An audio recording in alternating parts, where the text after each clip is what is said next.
Let's get started. Representative Stiver? Okay. So, good work yesterday, everybody. We actually got some extra things done. And that moved right along, almost out of here on time, and we'll do the same today. And hopefully we'll get out a little earlier. With this storm coming in, some of you might want to go home. Who knows? Others might just want to stay here. Senator. Yeah. So, do we need to take roll, Heather? Please. Senator Anderson? Here. Senator Furphy? Here. Senator McEwen? Here. Senator Pappas? Here. Representative Baker? Representative Burt? Excused. Representative Henderson? Here. Representative McGuire? Here. Representative Obermueller? Here. Representative O'Hearn? Here. Representative Romero Martinez? Here. Representative Stivar? Present. Co-Chairman Landon? Here. Chairman Burkhart. Here. So, first up, troopers and dispatchers regional cost adjustments and on-call pay rules.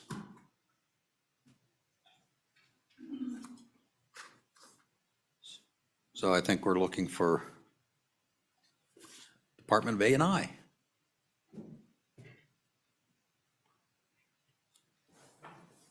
Just a reminder, you need to get close to these mics. This room has a lot of acoustics issues. If you would, please, and remember, state your name for the record so we have it. Thanks. Good morning, Chairman Burkhart, Co-Chairman Landon, and committee. My name is Patricia Bach. I'm the Director of A&I. I'm here with Aaron Williams, who is the Human Resource Division Administrator, who probably has a little more detail for you than I do. I wanted to make sure that I had a chance to speak with the committee regarding the on-call pay.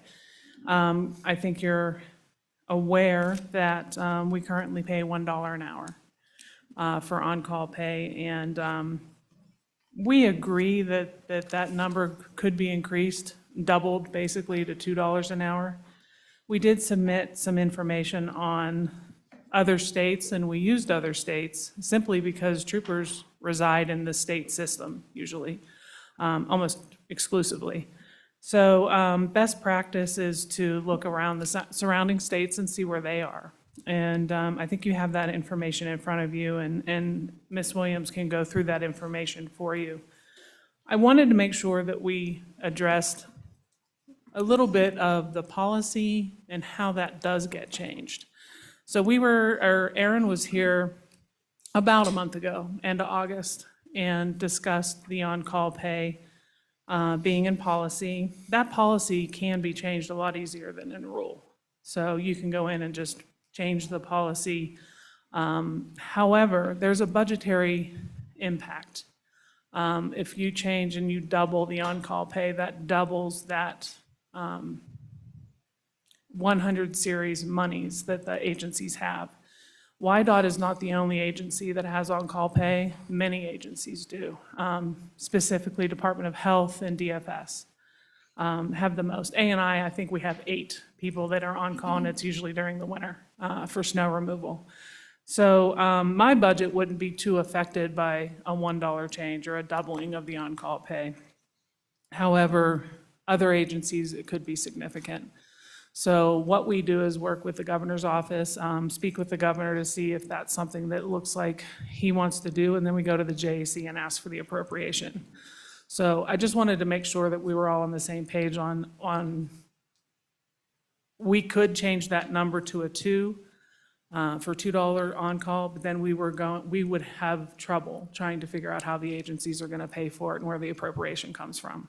So with that said, I'm going to turn it over to Aaron to kind of discuss where we are with the on-call pay. And we did receive the 2022 market analysis last week, which is why you got this information a little bit late. We expected it a week prior, but we didn't want to use the 2021 numbers when we knew 2022 was going to be a week later. So I'll turn it over to Aaron. Thank you, Director Bach, Chairman Burkhart, Senator Landon. The information that we did provide, as Director Bach mentioned, is from the National Comp Association of State Governments. It is the 2022 data that was collected this past July. As Director Bach mentioned, in addition to YDOT paying the on-call pay, we also have 14 other agencies who utilize that as well. We have approximately anywhere between 1,000 and 1,500 state employees who receive on-call pay. About 600 of those are YDOT, of course. So that's, the majority of them reside within your committee here. Director Bach had mentioned that the findings that we looked at, some states pay an hourly rate like we do. The $1 to $3 an hour is typically what we found. There are other states who do pay a percentage. It's anywhere between 10 to 12%, but the salaries of the employees who receive that, it does equate back down to about the $1 to $3 an hour. We also looked into the geographic differential for troopers. The states that we survey, the 12 states that we have and the states that are in the National Compensation Association, typically use this on-call pay for their troopers. There was a few that we saw who utilize a geographic differential in their Department of Transportation. Troopers were not included in that. That was typically seen for the highway maintenance workers. And so I didn't know if you guys had any more specific questions on-call for us or what we found other states do, but that's the information that's most recent that we have available. Okay. Committee, any questions? Representative O'Hearn. Thank you, Chairman. Director Bach or Aaron, do we need to, can we just specify the departments we want to raise the pay on?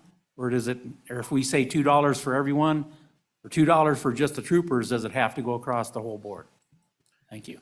Chairman Director? Burkhart, Representative Ahern, I would recommend that it's an enterprise change. When you start picking and choosing which folks would get the increase, we run into a lot of problems, and eventually we would just have them all go up to $2. I mean, for example, if there was a bill out there for just the troopers, we would probably argue, if you're going to do it for the troopers, you need to do it for everybody.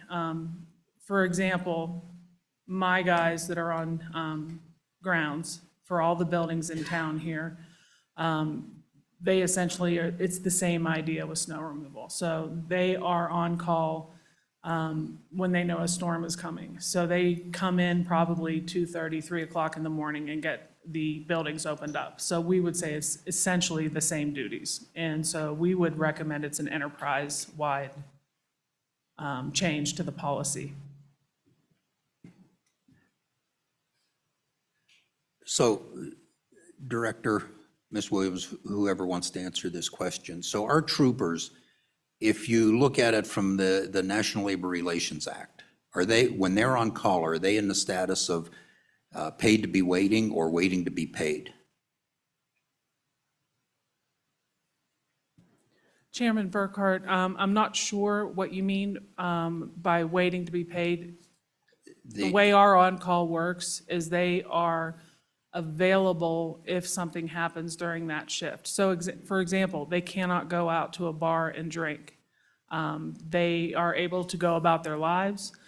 They cannot do things that would hinder them coming back to work. So they're on call waiting to be paid, I would say. But I would have to look at the definition from the National Labor Board for that. Ms. Williams?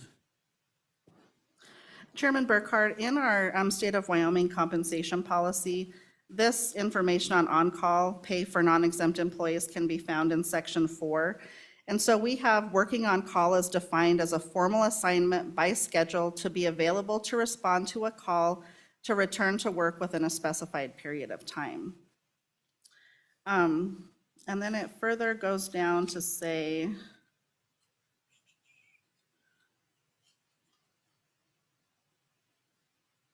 there has to be use of a pre-approved written schedule. Agencies shall provide adequate means of communication for these employees.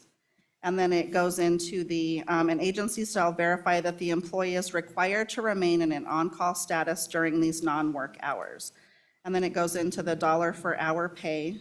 And then it says, on-call, non-exempt employees conducting business without a physical return to work shall then be paid for actual time work. And then we go into section 6 of this, which is then the callback pay, if they're actually physically called back in.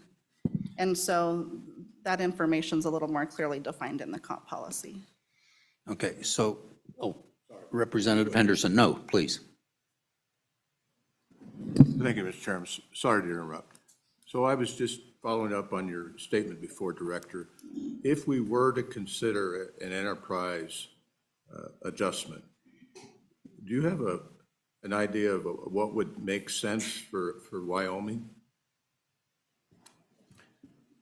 Director, Ms. Chairman- Williams? Chairman Burkhart, Representative Henderson, I think when we're looking at this, the recommendation we would probably give to the governor is to stay within the $1 to $3 on-call pay.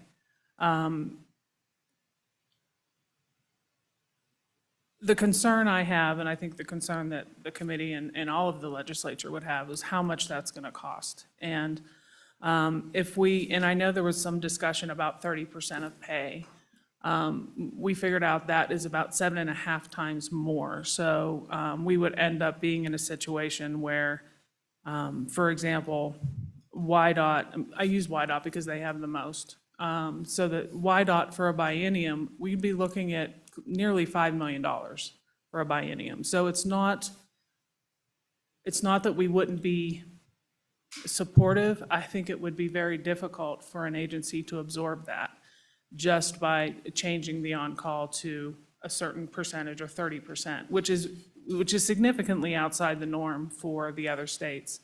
I think $2 an hour, I think that would be doubling what we have right now. I would be all for that. I would probably be all for it up to $3 an hour. The concern I have is that we make sure, I don't like getting in front of the governor on these issues. So talking with the governor and making sure that we're all on the same page and then taking it to the JAC is generally how we do that. Thank you. Thank you. Mr. Co-Chair. Thank you, Mr. Chairman. Good morning. Ladies, thanks for being here. I appreciate this conversation because for years, having been a public agency employee, it kind of drove me nuts that we did our best to paint everybody with the same brush. And I get that and tip my hat to you on that front. I understand that a compensation policy is a lot easier to run if you just treat everybody the same. So I'm trying to sit here and get my arms around, just from a policy standpoint, we're down over 50 troopers out across the state of Wyoming. And so that's the policy problem that's been presented to our committee, is what, if anything, can we do to help our troopers and to help you to attract more troopers? So therefore, we have discussions like this.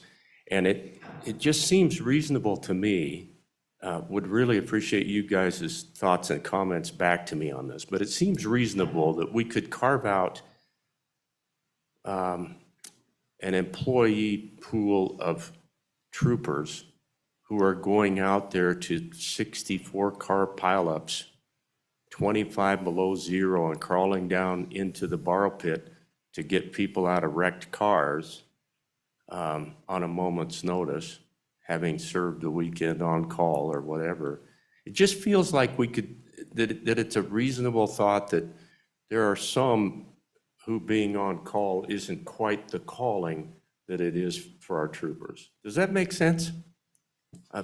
Ms. Williams, I'd love your comments on that. Ms. Williams? Thanks. Or Director? Co-Chair Landon, I wholeheartedly agree. Our employees are out there in terrible weather, treacherous situations, taking care of, car accidents and injuries like that. We are trying very diligently to get the base pay up to where these troopers need to be paid. I think that's one of the biggest issues, is getting them adequately paid, and we're working very hard on that. We're submitting the request for the phase 2 of the compensation asks. We were very appreciative of what we were able to implement in July. I do think that helped. We do have a long way to go, but I think once we implement round 2, We are going to have the salaries for state employees, in particular the troopers, in a very good position. I think that's going to help. Policy-wise, we're working on things right now with the Department of Transportation. Moving expenses is an issue that this committee has brought forward that we are working and moving through that. We've approved some of those for YDOT now, hoping to see if that's going to help with the recruiting and retention issues. We do know that the entry-level trooper is one of the areas where we're having the hardest time to recruit, and I think a lot of that has to do with the entry-level salary that we're paying those, and YDOT does have the authority within their funding structure to move those entry-level hiring rates up for those troopers.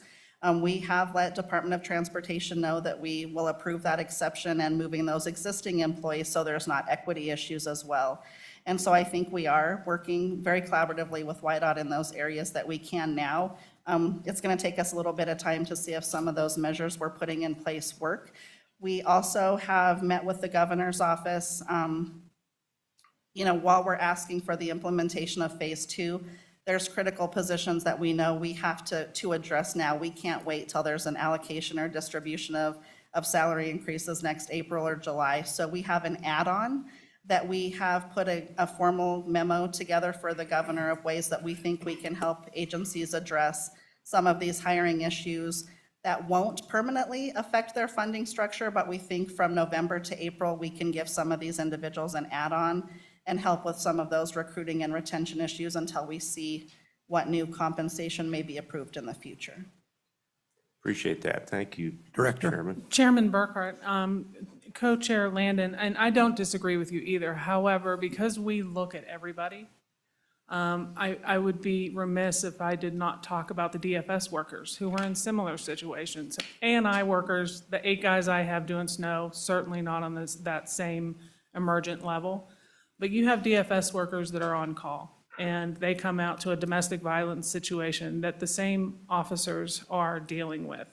They are in the same life and safety issue as the troopers. So I would use that example as the majority of the folks that are on call are in an emergent situation, like DFS, like the troopers, certain folks at health that are in that similar situation. That's why we talk about the enterprise, and we are stuck on the enterprise because that's what we look at. So I understand committees, like, for example, I wouldn't be surprised if the Health and Labor Committee is thinking about the healthcare workers in the same way. So that's why we kind of look at it as an enterprise system. It doesn't mean that there's not something else we can do. I mean, I think you've talked about regional pay. That was another issue that we looked into. And we can talk about that after this. But that's why when we look at the vacancies, for example, troopers do have a lot of vacancies. They are not the top vacant classification that we have. I'm not even sure they're in the top 5. So we look at it a little bit differently, not to be difficult, just because we're looking at it as the entire state system. So, Ms. Williams, Director Bach, I'll just give you an example.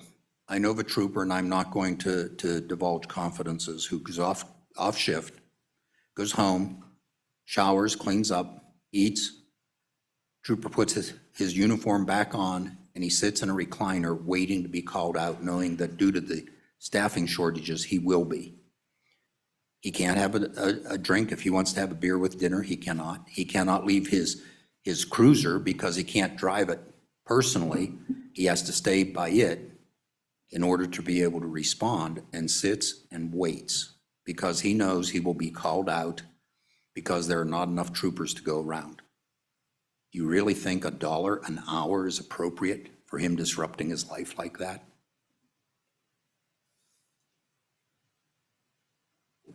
Chairman Burkhart, I can't say one way or the other. All I can look at is best practice. And all the other states pay about what we pay or less for the same requirement.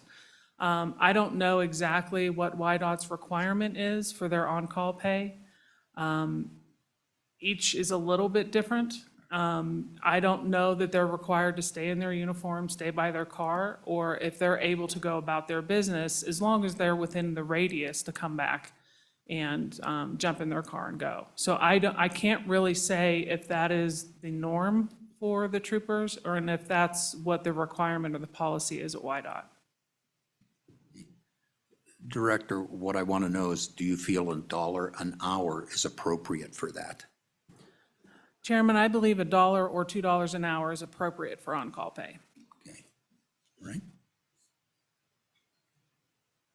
Other questions? So Director, Ms. Williams, you said you could increase it to 3 through policy. How long does that take? We would have to go through, I'm sorry, Chairman, we would have to go through the governor's office and then the JAC to get an appropriation to make a doubling of the on-call pay or tripling of the on-call pay for the agency. So just changing it in the policy would probably bring myself and Aaron Williams in front of the JAC to ask why that was changed and why we made such a budgetary impact to agencies without going through the process. So changing the policy is easier. We don't have to go through the rulemaking process. We just have to be able to have it in the supplemental budget. So, And because of this discussion, we will be bringing that up. so Director, most of YDOT's funding is not general fund. I think there's only about $6 million in there that's actually general fund money. What if they're just directed to do this? Take it out of the existing account. We already did that with the computer system. It's pretty much told them, fix it. We don't care where you get the money. We could do the same thing. I have a bill sitting right here to do that. And we could probably get that bill through quicker than you can get JAC to adjust the funding, because I can make this effective immediately. And I think most of this committee would support that. And Chairman Burkhart, obviously that is the prerogative of the committee. I'm just telling you what we need to do in our process. That's what we need to do. And I appreciate that, Director. Thank you. So, Mr. Chairman. Mr. Co-Chair. Mr. Co-Chairman, thank you. Director, thank you for the time this morning. Really do appreciate it.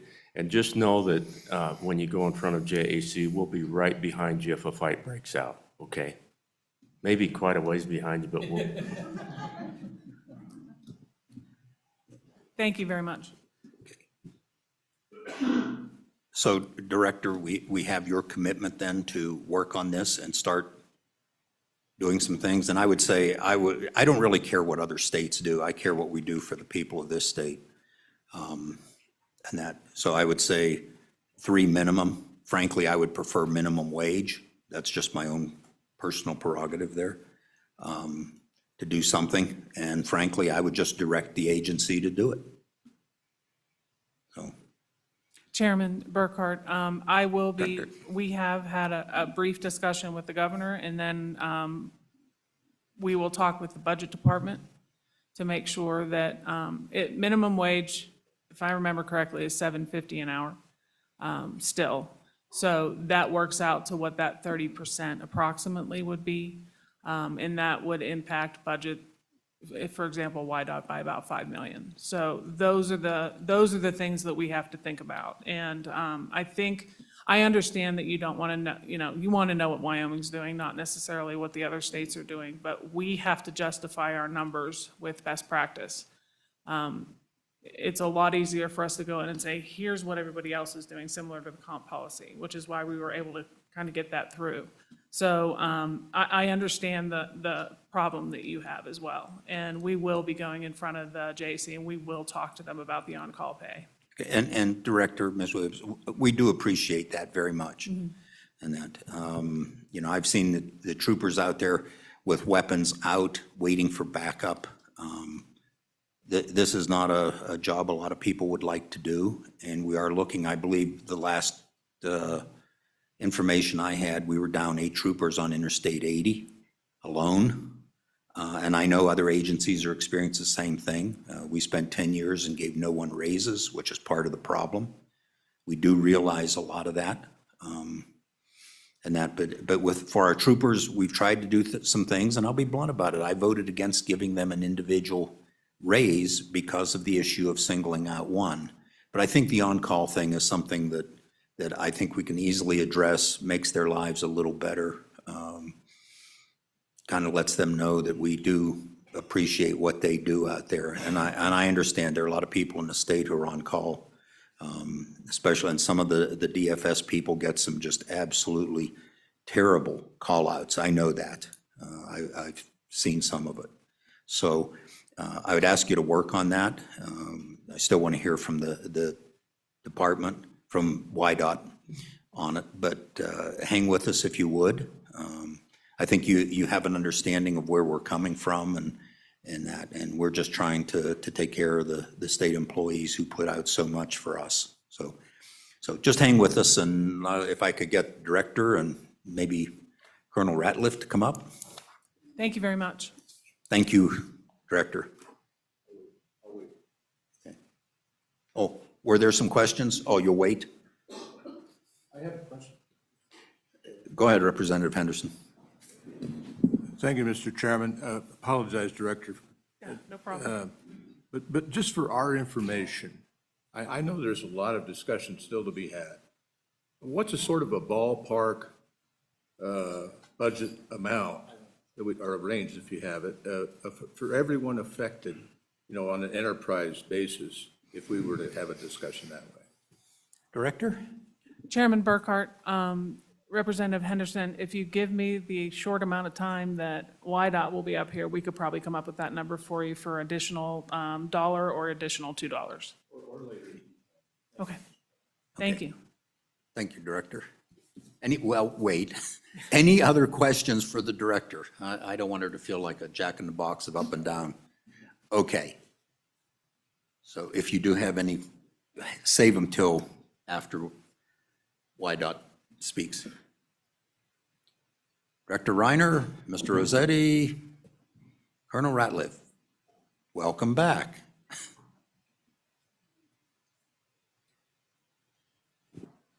Good morning, Mr. Chairman, members of the committee. Second day, again, for the record, Luke Reiner, Director YDOT.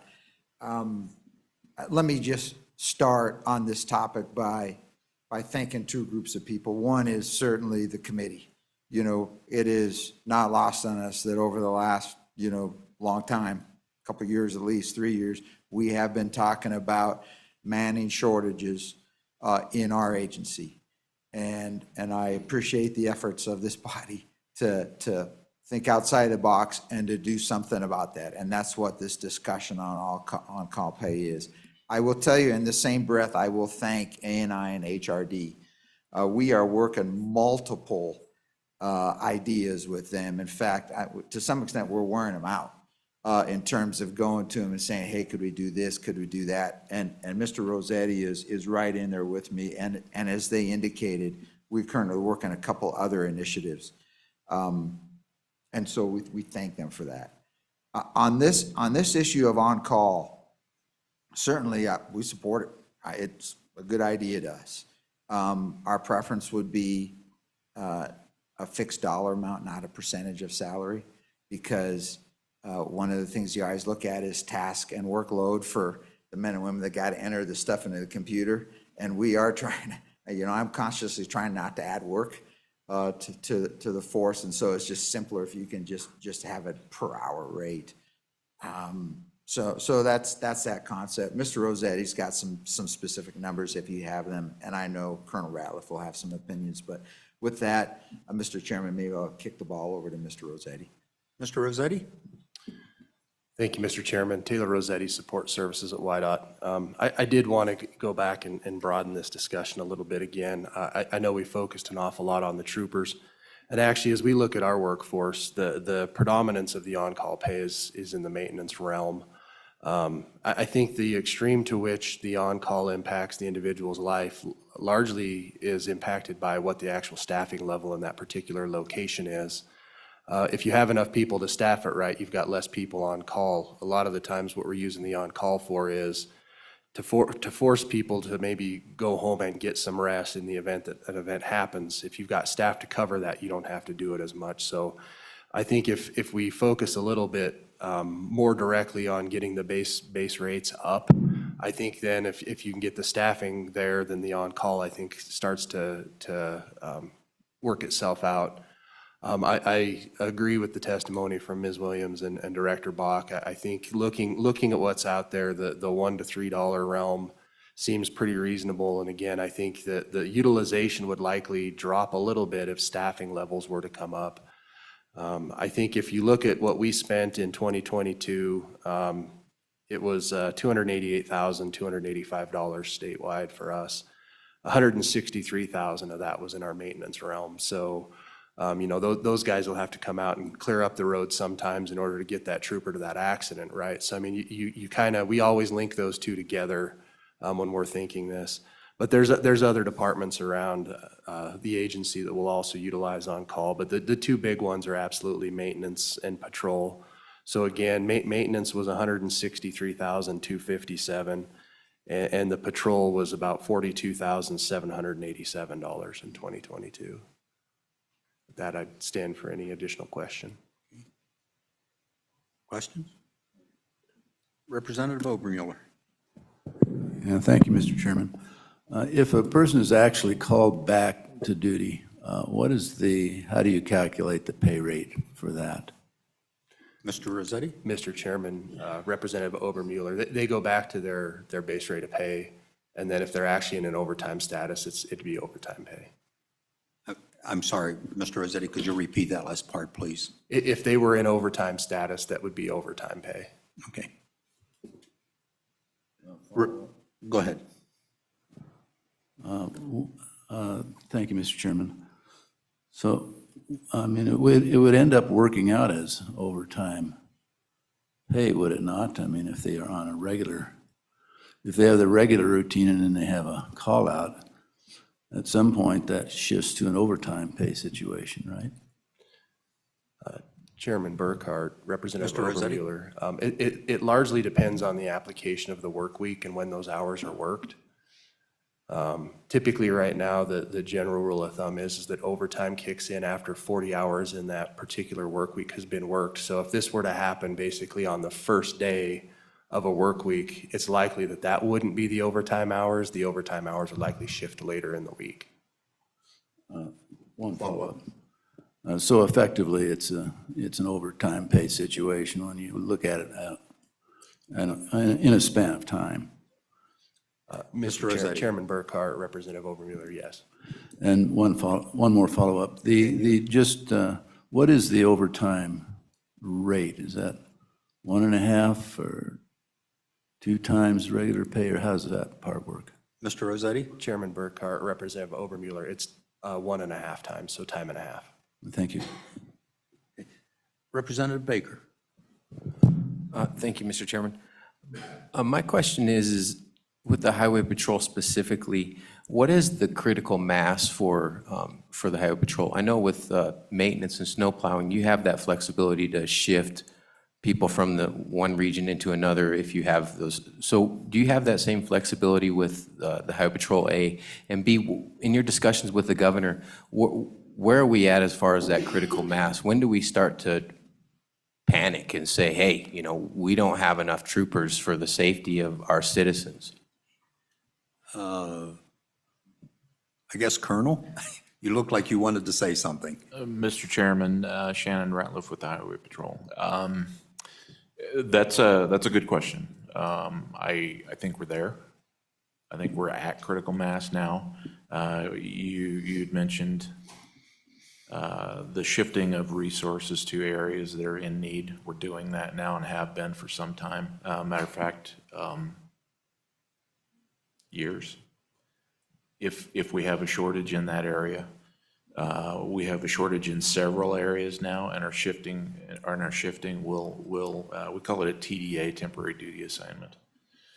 We typically will ask for officers to volunteer. They sign their name up. We will ship them to an area for a period of time, put them up in a hotel, for, a week or two at a time, whatever their individual situation will allow.